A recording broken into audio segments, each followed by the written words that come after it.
और देखिए, अपने भाषण के दौरान मुख्यमंत्री हेमंत सोरेन ने विपक्ष को नालायक बताया, जिसको लेकर विपक्ष को परेशानी हुई है। सीपी सिंह ने क्या कुछ कहा है, लंबोदर महतो ने क्या कुछ कहा है, आइए सुनते हैं।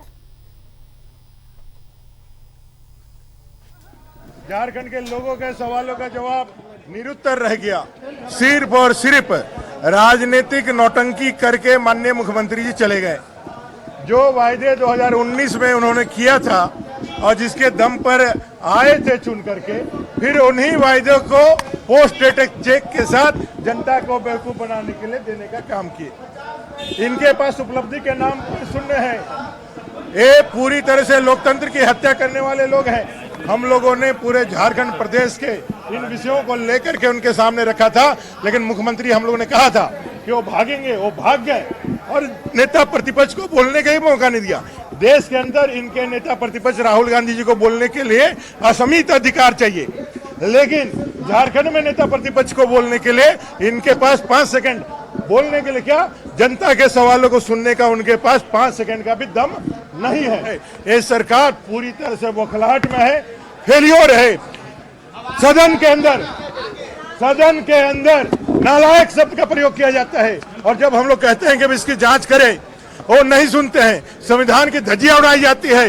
जिस तरह से हमारे विधायकों को निलंबित किया गया जब सदन नहीं चल रहा था, उसके बाद भी उन्होंने सदाचार समिति को भेज दिया। जब हम लोगों ने पूछा किस आधार पर भेजा, तो उनके मुंह में दही जम गया। व्यवस्था का प्रश्न पर खड़ा होते हैं और स्पीकर नहीं देखता हो और वो अनुमति नहीं देता हो।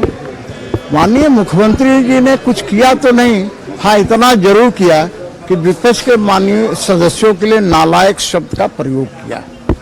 एक मुख्यमंत्री विपक्ष के सदस्यों के लिए नालायक शब्द का प्रयोग, नालायक का अर्थ मुख्यमंत्री को शायद पता भी है या नहीं है। शब्द का ज्ञान होगा, लेकिन उसका शब्दार्थ का ज्ञान नहीं होगा, और इसीलिए उसने इस तरह की बातें की।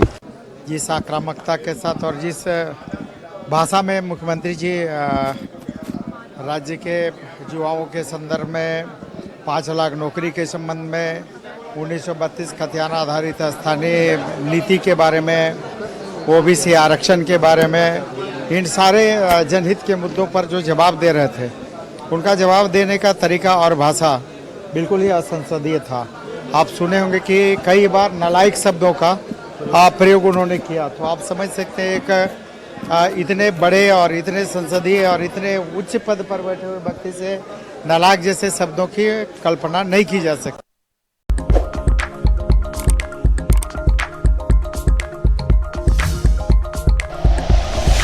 Like and share videos, subscribe करें हमारा चैनल और प्रेस करें बेल आइकॉन। न्यूज़ 11 भारत, सच है तो दिखेगा।